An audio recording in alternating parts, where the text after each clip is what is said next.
Assalamualaikum warahmatullahi wabarakatuh. Perkenalkan, nama saya Endrawan Yusuf dengan NIM 201130 184. Di sini saya akan menjelaskan daripada materi yang sudah dituangkan daripada kelas ya. Materi pertama itu tentang prinsip dan teori investasi. Jadi, prinsip dasar investasi itu dapat dibedakan menjadi 3 pembahasan. Nah, diantaranya yaitu investasi secara umum, 5 pertimbangan dalam berinvestasi gitu kan.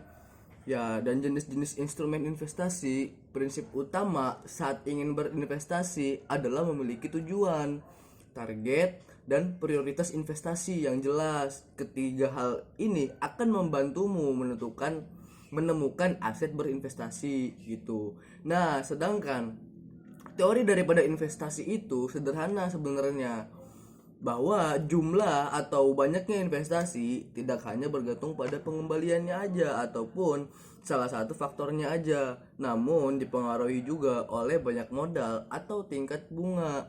Nah, mengacu pada teori ekonomi begitu, teori investasi sangat berkaitan menurut teori ekonomi klasik. Dasarnya, teori investasi ini terdiri dari biaya, pengembalian, harapan, dan peluang kita ketika mau berinvestasi. Nah, kita juga kalau mau berinvestasi itu punya biaya. Itu kedua, pengembalian investasi, kita tidak terlalu berharap selalu saja menguntungkan daripada terkadang apa yang sudah kita invest, duit tersebut diolah oleh penginvest dan pengembaliannya sesuai prosedur. Ya, ada motor lewat. Untuk harapan dan peluang ketika kita berinvestasi, harapan kita terhadap uang yang kita invest harus punya rancangan yang diduga, karena peluang uang kita yang diinvest bisa naik turun sesuai perekonomian negara. Nah, kita bakal berinvest baik secara komoditi, yang uang kita invest baik atau tidak sudah terpercaya, track recordnya kita invest di situ. Itu materi pertama. Nah, untuk materi yang kedua gitu kan, bentuk usaha dan kerjasama dalam investasi yang investasi jangka panjang ataupun jangka pendek. Nah, adapun bentuk usaha, kita bisa berinvestasi di deposito, saham, obligasi, dan reksadana gitu, atau riset yang diinvestasikan oleh seseorang atau investor yang penanaman modalnya akan dikembalikan oleh lembaga atau pihak yang mengelolanya begitu. Keuntungan dan hasil merupakan sebuah pengeluaran yang berupa penanaman modal atau perusahaan untuk membeli barang-barang. Ya, ada tukang tahu guys. Nah, untuk yang materi yang ketiga begitu adalah bidang usaha investasi menurut Undang-Undang Perpres nomor 44 tahun 2016 begitu, bahwa dalam bab 1 ketentuan umum pasal 1 menyatakan bidang usaha terbagi menjadi 2 bagian. Nah, yaitu bidang usaha yang terbuka dan bidang usaha yang tertutup.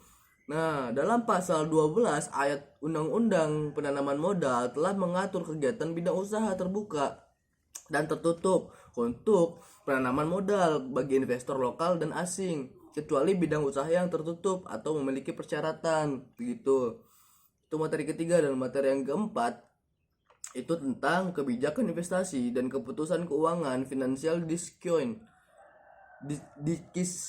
gitu kan, financial decision, tentang aktiva mana nih yang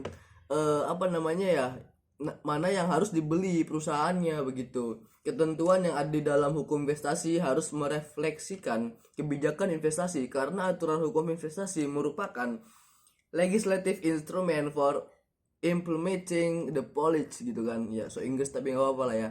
Dan berfungsi untuk menerjemahkan kebijakan investasi ke dalam istilah hukum yang dapat diterapkan. Adapun kebijakan investasi berdasarkan sifatnya terbagi dua, yaitu kebijakan investasi yang sifatnya restriktif dan kebijakan investasi yang sifatnya terbuka ataupun bebas. Nah, adapun kebijakan investasi di Indonesia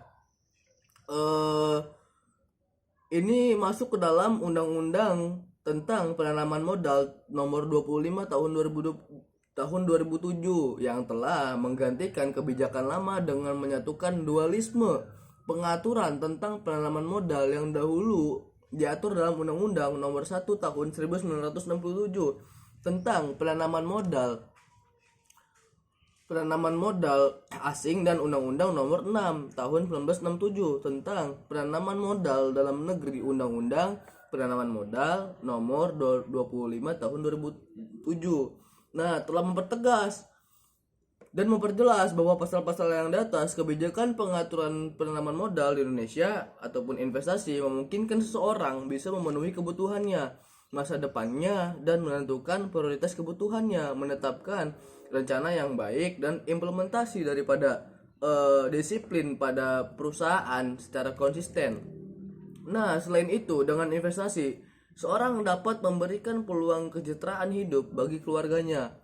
Nah, materi yang terakhir ataupun yang kelima itu materinya tentang investasi memungkinkan seseorang bisa memenuhi kebutuhan masa depannya dengan menentukan prioritas kebutuhannya. Nah, ini sangat singkat sebenarnya, menetapkan perencanaan yang baik dan implementasi secara disiplin itu pada perusahaan secara konsisten.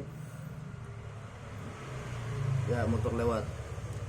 Selain itu, dengan investasi seseorang dapat memberikan peluang kesejahteraannya hidup bagi keluarganya. Jadi mungkin itu saja yang bisa saya sampaikan dari materi awal ataupun sampai dengan materi akhir. Kurang lebihnya mohon maaf ya. Wassalamualaikum warahmatullahi wabarakatuh. Jangan lupa subscribe.